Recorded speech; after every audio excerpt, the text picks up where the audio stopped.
thinking of the most beautiful child I've never seen. A child conceived in my mind yet not conceived. My imagination creates memories that get ripped away.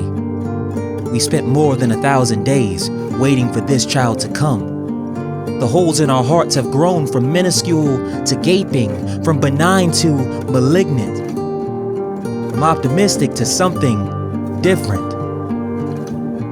There's a running list of names that we mention with excitement. She would ask, "What do you think of the name Abigail?" And though I would say no every time, do you know what I would give to raise an Abigail right now?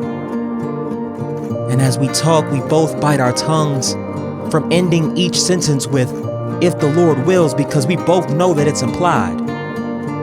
We pictured building a family much easier in our minds before we got married. She'd ask, "How many kids do you want? 3, 4, or 5? And how far apart?" What we didn't know is that answer may be forever. We struggle to balance prayers of faith with prayers of anger and distress and desperation and prayers of nothing, just sighing, hoping that the Spirit can interpret our groaning. Knowing that God is sovereign doesn't stop the longing. It just leaves us wondering if our longing is turning into sin. Asking out loud, "Lord, is it wrong for me to feel like this?"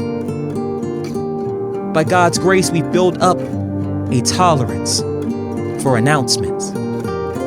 Over 10,000 children born in the States each day, and it seems like every one of them is on our timeline. It took about 2 years for us to learn to say congratulations and truly mean it, to walk away hopeful instead of being defeated, to respond with patience when someone asks us when we're gonna have another child. All the while, we are dealing with that mourning that springs from another's curiosity, sparking our fantasies about the most beautiful child we've never seen. When people deal with pain and suffering, they experience the fruit of the fall. God created this world good, where people would be fruitful and multiply, but sin has destroyed it all. So we are not dealing with a lack of God's love, but we are intimately familiar with the reason Christ came, to save us.